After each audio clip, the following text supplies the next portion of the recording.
আচ্ছা, আজকে আমরা আলোচনা করতে যাচ্ছি the Bangladesh legal practitioners and bar council order 1972 নিয়ে। এই আইনের শুরুতে আমাদের কিছু বিষয় জানতে হবে। যে যে বিষয়গুলো হচ্ছে এটি 1972 সালের একটি আইন এবং এটি রাষ্ট্রপতির 46 নং আদেশ দ্বারা গঠিত হয়েছিল। একটা মজার বিষয় দেখেন, রাষ্ট্রপতির আদেশ হচ্ছে 46 এবং এই আইনে অনুচ্ছেদ আছে 46টি, বিধি আছে 101টি এবং অধ্যায় আছে মোট 4টি। ঠিক আছে, দেখেন আইনের শুরুতে আমরা বিধি এবং অনুচ্ছেদ আলোচনা না করে আমরা এই আইনের একটা শিডিউল অধ্যায় আছে, 4টা অধ্যায় আলাদা করে দেয়া আছে। যে অধ্যায়কে বলা হয় কন্ডাক্ট অ্যান্ড ইটিকুয়েট, অর্থাৎ আইনজীবীদের পেশাগত সদাচরণ ও নিয়মানুবর্তিতা। আমরা এই পার্টটা আগে পড়ে ফেলবো, দেন পরবর্তী ক্লাসে হচ্ছে আমরা কি করব, আইনের বিধি পড়বো এবং অনুচ্ছেদ গুলো পড়বো। আমাদের আজকের কাজ হচ্ছে আমরা যে 4টা অধ্যায় দিকে আসলাম, এই 4টা অধ্যায় আগে পড়ে ফেলবো। মনে রাখার সুবিধার্থে আমাদের একটা সূত্র মনে রাখতে হবে, ছোট বড় বড় ছোট, অর্থাৎ মাঝের দুইটা বড়, দুই পাশের দুইটা ছোট। দেখেন 4টা অধ্যায় বলেছি, প্রথম চ্যাপ্টারটায় 11টা আচরণ বিধি দেয়া আছে। পরবর্তী চ্যাপ্টারটা যেহেতু ছোট থেকে বড়, তার মানে 11 থেকে বড় হয়ে যাবে 14, তাহলে সেকেন্ড চ্যাপ্টারে আপনার আচরণ বিধি দেয়া আছে 14টা। আবার যদি থার্ড আর ফোর্থ দেখি, থার্ডটা হচ্ছে বড়, ফোর্থটা হচ্ছে ছোট, তাহলে বড়টার মধ্যে হচ্ছে 9টা আচরণ বিধি দেয়া আর ছোটটার মধ্যে দেয়া হচ্ছে 8টা। তাহলে 11, 14, 9, 8, ছোট বড় বড় ছোট। মনে রাখার সুবিধাতে 4টি অধ্যায় একসাথে। তাহলে মোট কতটি আচরণবিধি দিয়েছে? 42টি আচরণবিধি। দেখেন কোন চ্যাপ্টার কি বিষয় নিয়ে আলোচনা করছে সেটা মনে রাখতে গেলে আমাদের অনেক সময় ভুল হয়। কি হয়? ভুল হয়। এই জন্য আমাদের মনে রাখার সুবিধার্থে আমরা একটা গল্প বলি, সেটা হচ্ছে আপনি একজন উকিল, আপনি যখন উকিল, আপনি আদালতে প্রথমে কোথায় যাবেন? আপনার চেম্বারে যাবেন। চেম্বারে যাওয়ার পর কাদেরকে দেখতে পারবেন? অন্যান্য আইনজীবীদেরকে দেখতে পারবেন, তাই না? তাহলে একজন আইনজীবী হিসেবে অন্যান্য উকিলের প্রতি আপনার আচরণ কেমন হবে সেটা প্রথম অধ্যায়ে দেওয়া আছে। আচ্ছা, এখন আপনি আপনার চেম্বারে গেলেন, চেম্বারে আপনার কাছে কারা আসবে? অবশ্যই ক্লায়েন্টরা আসবে, মক্কেলরা আসবে। তাহলে সেকেন্ড বিষয়টা হচ্ছে মক্কেল। দেখেন মক্কেলের প্রতি আচরণ। এখন মক্কেল আসলো, এরপর আপনি কি করবেন? মক্কেলের ফাইল টাইল নিয়ে, কেসটা নিয়ে, মামলাটা নিয়ে আপনি কোথায় যাবেন? আদালতে যাবেন। দেখেন 3 নাম্বার বিষয়টা হচ্ছে আদালতের প্রতি কর্তব্য। দেখেন আইনজীবী হয়ে গেল, মক্কেল হয়ে গেল, আদালত হয়ে গেল, তাহলে আর বাকি যত যা আছে সব কি? জনসাধারণ আমাদের কাছে, তাই না? তাহলে চতুর্থ চ্যাপ্টারটা হচ্ছে জনসাধারণের প্রতি আচরণ। বোঝার সুবিধার্থে গল্পের আকারে বললাম। দেখেন প্রথম অধ্যায়ে আমরা বলেছি অন্যান্য উকিলের প্রতি আচরণ, তাই না? কয়টা বিধি? 11টা বিধি। এখানে 11টা বিধি শর্টকাটে মনে রাখার জন্য আমি এখানে একটা কবিতা বা ছন্দ সাজিয়েছি। দেখেন, সবই দালাল, সবই কি? দালাল। যোজনী, যারা হচ্ছে সায়েন্সের স্টুডেন্ট তারা ছিলেন, তারা হচ্ছে বলতে পারবেন যোজনী, যোজন বিয়োজন এসব আমরা শিখেছি, তাই না? সবই দালাল, যোজনী, দ্বন্দ্ব ফি আগে সিসি। তাহলে সূত্রটা কি? সবই দালাল, যোজনী, দ্বন্দ্ব ফি আগে সিসি। ঠিক আছে, দেখেন সতে হচ্ছে সমুন্নত রাখা। আইনজীবীর দায়িত্ব হলো পেশার মর্যাদা কি রাখা? সমুন্নত রাখা। এমন কোনো কাজ করা যাবে না যার কারণে কি হয়? আইনজীবীদের বদনাম হয়। বিতে হচ্ছে বিজ্ঞাপন না দেয়, অর্থাৎ আইনজীবী হিসেবে লিফলেট দিয়ে, পোস্টার টানিয়ে, ব্যানার টানিয়ে আপনি আপনার পেশার কি করতে পারবেন না? বিজ্ঞাপন দিতে পারবেন না। দালাল, সবই দালালের দালাল। দালাল মানে কি হচ্ছে? দালাল না ধরা, অর্থাৎ আপনি মামলা পাওয়ার জন্য কি ধরতে পারবেন না? দালাল ধরতে পারবেন না, দালাল নিয়োগ করতে পারবেন না যে আপনি আমাকে মামলা এনে দিবেন, আমি আপনাকে কি দেবো? কিছু বেনিফিট দেব। ঠিক আছে। যোজনীর জো, অন্যের মক্কেলের সাথে যোগাযোগ না করা, অর্থাৎ আপনি আইনজীবী হিসেবে অন্য আইনজীবীর মক্কেলের সাথে কি করবেন না? যোগাযোগ করবেন না। জু, জুতে যুক্তিতর্ক, প্রতিপক্ষ উকিলের অনুপস্থিতিতে আদালতে যুক্তিতর্ক পরিহার করা, অর্থাৎ আপনার অপর পক্ষের উকিল অনুপস্থিত আছে কোনো কারণে, এই অবস্থা আপনি বলেন না আদালত তিনি না আসছে তো কি হয়েছে, আমরা আমাদের যুক্তিতর্ক করব, এই কাজটা করা যাবে না। অর্থাৎ অন্যের উকিলকে শ্রদ্ধা দেখাইতে হবে। নীতি নিয়োগে বাধা না দেয়া। একটা মামলায় একের অধিক কি হতে পারে, আইনজীবী নিয়োগ হইতে পারে। এখন আপনার ক্লায়েন্ট চাচ্ছে আপনি সহ আরো দুই একজন উকিল সেই মামলায় থাকবে, এই কাজে আপনি কি করতে পারবেন না, বাধা দিতে পারবেন না, অতিরিক্ত আইনজীবী নিয়োগে কি না দেয়া, বাধা না দেয়া। দেন হচ্ছে দ্বন্দ্ব, নিজেদের মধ্যে ব্যক্তিগত দ্বন্দ্ব পরিহার করা, অর্থাৎ আইনজীবীদের নিজেদের মধ্যে কি করা যাবে না, দ্বন্দ্ব করা যাবে না, হ্যাঁ, ঝামেলা করা যাবে না, আইনজীবীদের সাথে কি থাকা লাগবে, ভালো সম্পর্ক থাকা লাগবে। ফি, চুক্তি অনুসারে ফি বন্টন করা, হ্যাঁ, অর্থাৎ কোন আইনজীবী কত টাকা ফি নেবে সেই মামলায়, সেটা তো আগেই ডিসাইড হয়ে গেছে, তাই না? বা ক্লায়েন্টের কাছ থেকে আপনি কত টাকা ফি নেবেন সেটা তো আগেই ডিসাইড হয়ে গেছে, এবং সেই অনুযায়ী কোন উকিল কত টাকা পাবেন সেই মামলায় সেটা আগেই ডিসাইড হয়ে গেছে। তাহলে সেটাই বলছে যে চুক্তি অনুসারে ফি বন্টন করা, আইনজীবীদের মধ্যে ঝামেলা না করা। আগে আগে বলতে বোঝায় অগ্রাধিকার, অ্যাটর্নি জেনারেলের কার্যাবলীকে কি দেয়া, অগ্রাধিকার দেয়া, যেহেতু বাংলাদেশের অ্যাটর্নি জেনারেল, তাই না? অ্যাটর্নি জেনারেল অফ বাংলাদেশ কিন্তু না, অ্যাটর্নি জেনারেল ফর বাংলাদেশ। কি বললাম, অ্যাটর্নি জেনারেল ফর বাংলাদেশ। তাহলে অ্যাটর্নি জেনারেল হচ্ছে কাদের সিনিয়র, সকল আইনজীবীর সিনিয়র। তার মানে তিনি বয়সে সিনিয়র, বয়সে হোক আর যাই হোক, বয়সে জুনিয়র হইতে পারে, সিনিয়র হইতে পারে, কিন্তু পদের দিক থেকে, পদাধিকার দিক থেকে তিনি কি সকল আইনজীবীর সিনিয়র। তার মানে অ্যাটর্নি জেনারেল যখন কোনো মামলার হিয়ারিং এ আসবে, কোনো কাজে আসবে, আপনার কি করতে হবে, অ্যাটর্নি জেনারেলের কার্যাবলীকে অগ্রাধিকার দিতে হবে, তাকে আগে সুযোগ করে দিতে হবে। সিনিয়র অ্যাডভোকেট এবং জুনিয়র অ্যাডভোকেটদের মধ্যে কি রাখতে হবে, সম্পর্ক বজায় রাখতে হবে, হ্যাঁ, অর্থাৎ সিনিয়ররা জুনিয়রদেরকে স্নেহ করবে, জুনিয়ররা সিনিয়রদেরকে শ্রদ্ধা করবে, এই হচ্ছে সি। আরেকটা সি আছে যে সিনিয়র আইনজীবী কর্তৃক মামলা পরিচালনা করা, কার কর্তৃক, সিনিয়র কর্তৃক। পাঁচজন অ্যাডভোকেট আছেন একটা মামলায়, জুনিয়র হচ্ছেন যে দাঁড়িয়ে গেছেন মামলা পরিচালনা করবেন, এমনটা করা উচিত না। অবশ্যই যিনি সিনিয়র তাকে দিয়ে মামলাটা পরিচালনা করা দরকার, প্রয়োজন, ঠিক আছে? আর তিনি যদি আপনাকে দায়িত্ব দেন সেক্ষেত্রে আলাদা বিষয়। আর সিনিয়রিটি, আইনজীবীদের সিনিয়রিটি নির্ভর করে লাইসেন্সের উপর, আপনার লাইসেন্স কত আগে হয়েছে। একজন দেখা গেল 50 বছরের যে লাইসেন্স পেলো, আরেকজন দেখা গেল যে 20 বছরের যে লাইসেন্স পেলো, ঠিক আছে, একই সাথে পেয়েছে, হ্যাঁ, তার মানে দুজনের সিনিয়রিটি সেম। আবার আহ, যার বয়স 20 তিনি 2005 সালে অ্যাডভোকেট হয়েছে, আর যার বয়স 50 তিনি 2010 সালে অ্যাডভোকেট হয়েছে। এই জন্য কি যে যার বয়স 50 তিনি সিনিয়র না, বলতে তো যার লাইসেন্স আগে হয়েছে তিনি সিনিয়র, যেহেতু এখানে 20 বছরের যিনি তার লাইসেন্সটা আগে হয়েছে, আমি কথার কথা বললাম, 20 বছর তার অ্যাডভোকেট হওয়া যায় না। যার 20 বছর যার 20 বছর তিনি আগে অ্যাডভোকেট হয়েছে, তার মানে তিনি হচ্ছে কি সিনিয়র। কথার কথা, আমরা জানি আইনজীবী হতে হলে ন্যূনতম 21 বছর লাগে, তাই না?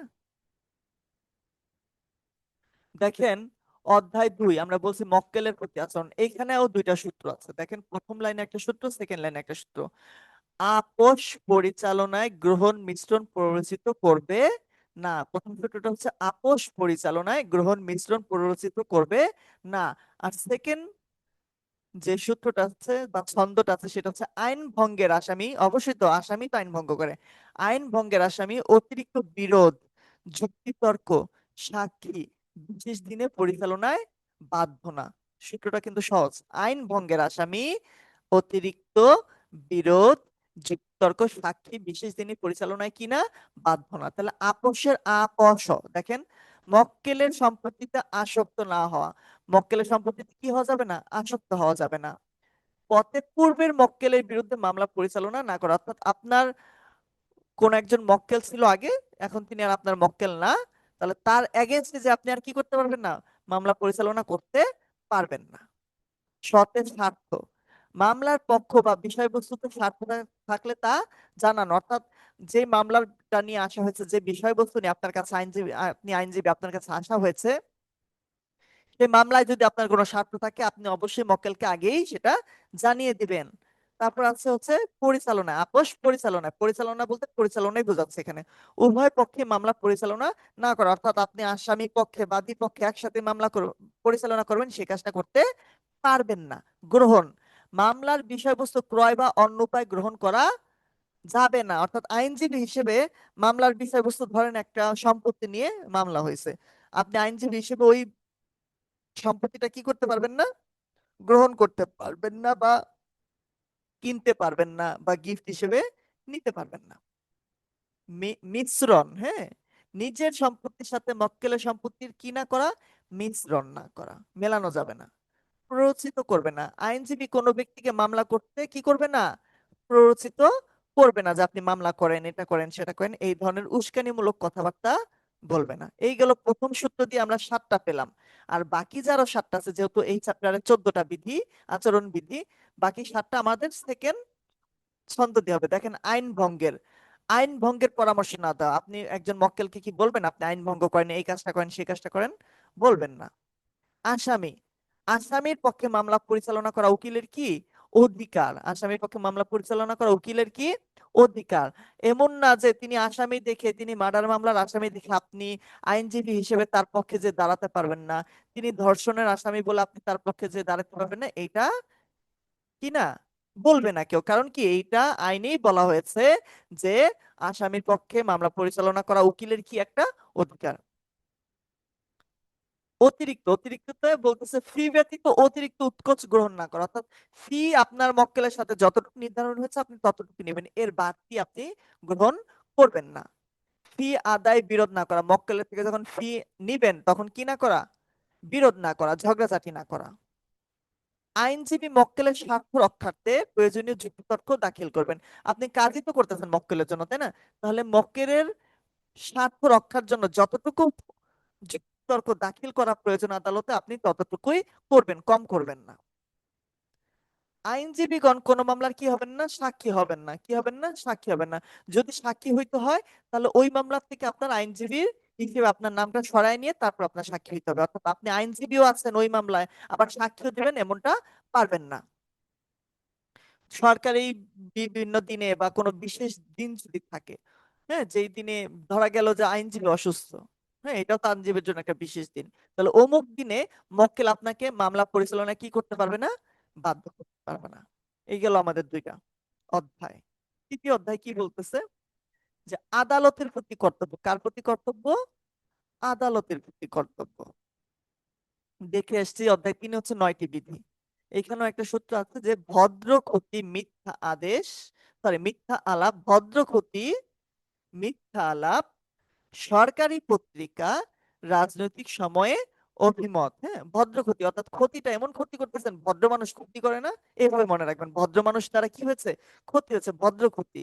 আপনি কারোর সাথে আলাপ করতেছেন, আলাপটা করতেছেন, কথা বলতেছেন মিথ্যা কথা, তাহলে মিথ্যা আলাপ। একটা পত্রিকা আছে, পত্রিকাটা হচ্ছে সরকারি পত্রিকা, এবং রাজনৈতিক সময়, ধরেন বাংলাদেশের রাজনৈতিক সিচুয়েশন নিয়ে, বর্তমান সময়ে আপনি রাজনৈতিক সিচুয়েশন নিয়ে কি বলতেছেন, অভিমত দিচ্ছেন, তাহলে এইভাবে মনে রাখবেন, ভদ্র ক্ষতি মিথ্যা আলাপ, সরকারি পত্রিকা, রাজনৈতিক সময়ে অভিমত। দেখেন, আদালতে আপনাকে আইনজীবী হিসেবে অবশ্যই ভদ্রভাবে উপস্থিত হতে হবে। মামলার ক্ষতি হয় এমন কোনো পরামর্শ আদালতকে দেয়া যাবে না। আদালতকে মিথ্যা তথ্য দিয়ে কি করা যাবে না, বিভ্রান্ত করা যাবে না। বিচারকের সাথে মামলার গুণাগুণ বিষয়ে কি করা যাবে না, আলাপ করা যাবে না। সরকারি উকিলের দায়িত্ব হলো ন্যায় বিচার প্রতিষ্ঠা করা। সরকারি উকিল কারা, পাবলিক প্রসিকিউটর, তাই না, পিপি। আবার সহকারী পাবলিক প্রসিকিউটর, এপিপি, তাই না? সরকারি উকিলের দায়িত্ব হলো ন্যায় বিচার প্রতিষ্ঠা করা, দণ্ডিত করা নয়। এটা কিন্তু খুব ইম্পর্টেন্ট। অধ্যায় 3-এর 5 নাম্বার আচরণবিধি, সরকারি উকিলের দায়িত্ব কি, ন্যায় বিচার প্রতিষ্ঠা করা, দণ্ডিত করা নয়। মামলার বিষয় নিয়ে আপনি কোথায় প্রকাশ করতে পারবেন না, পত্রিকায় প্রকাশ করতে পারবেন না। রাজনৈতিক বিবেচনায় জজ নিয়োগ প্রতিহত করা, অর্থাৎ তিনি ক দলের, এখন ক দল ক্ষমতায় আছে, তাহলে ক দলের যারা সাপোর্টার তাদেরকে বিচারক বানাবো, খ দলের সাপোর্টারদেরকে বিচারক বানাবো না, এরকম করা যাবে না। রাজনৈতিক বিবেচনায় জজ নিয়োগ প্রতিহত করা। সময় মতো কি করা, আদালতে উপস্থিত থাকা আপনার আইনজীবী হিসেবে দায়িত্ব। অভিমত প্রদানে নিরপেক্ষ থাকা, অর্থাৎ আপনি যখন কথা বলবেন তখন নিরপেক্ষভাবে কথা বলবেন। এইগুলো আমাদের অধ্যায় 3। সহজ কিন্তু এগুলো, তাই না, ছন্দের আকারে পড়লে সহজ।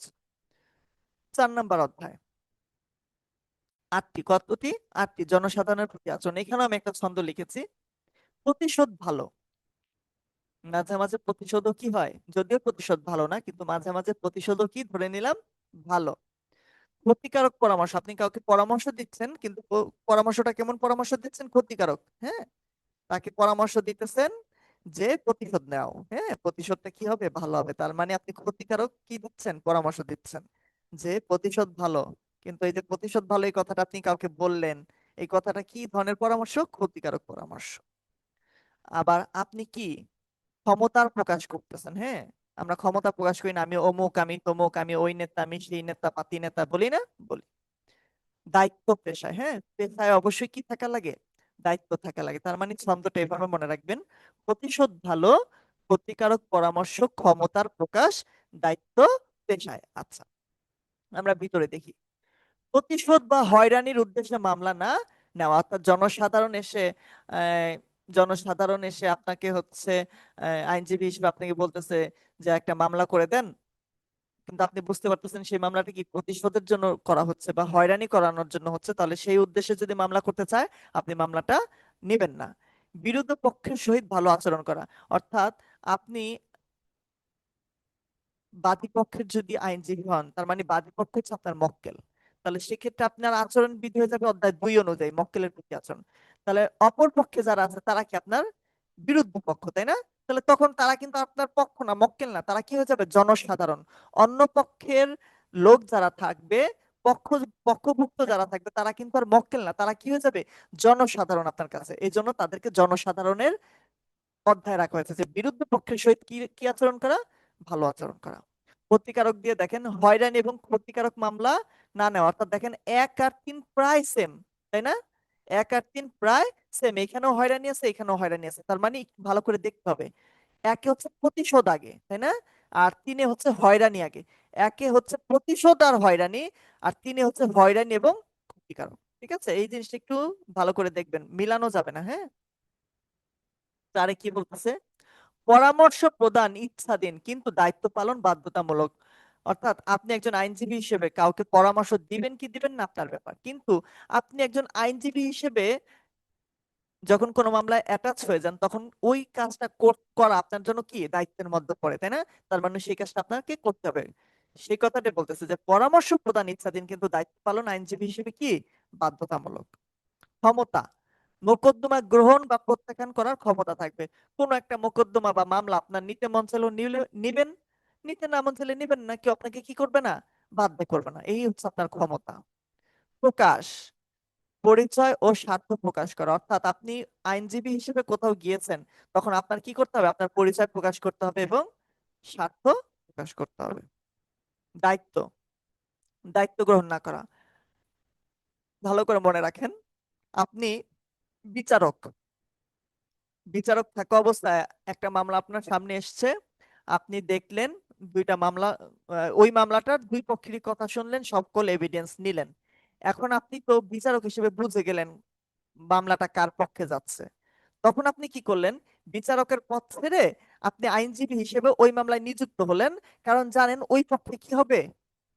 জিতে যাবে। ওই পক্ষে জিতে গেলে একটা ভালো অ্যামাউন্ট পাওয়া যাবে। এই ধরনের কাজ করা যাবে না। অর্থাৎ আপনি বিচারক হিসেবে কোন মামলায় ছিলেন, সেই মামলায় আপনি পরবর্তীতে কি করতে পারবেন না? দায়িত্ব গ্রহণ করতে পারবেন না আইনজীবী হিসেবে। ঠিক আছে, অন্য মামলায় পারবেন। আমরা তো জানি বিচারকরা পরবর্তীতে রিটায়ারমেন্ট হয়ে গেলে অনেক সময় আইনজীবী হিসেবে, তাই না, তাদের মামলা পরিচালনা করে, অনেকেই করে। তো এই কাজটা করা যাবে না, অর্থাৎ সেম মামলায় করা যাবে না। ব্যবসা, চাকরি ও অন্য পেশায় জড়িত না হওয়া, হ্যাঁ, আপনি আইনজীবী থাকা অবস্থা আপনি অন্য কোনো পেশায় কি হতে পারবেন না? জড়িত হইতে পারবেন না। যদি হইতে হয় আপনাকে কি করতে হবে? আপনার লাইসেন্সটা সংশ্লিষ্ট বার অ্যাসোসিয়েশনে জমা দিয়ে তারপরে আপনি কি করতে পারবেন? অন্য পেশায় জয়েন দিতে পারবেন। অর্থাৎ আপনি লাইসেন্সটা স্থগিত করে রাখলেন, আবার যখন আপনি এই পেশায় ফিরবেন তখন আবার ওপেন করে নেবেন। ঠিক আছে, এই ছিল আজকের ক্লাস।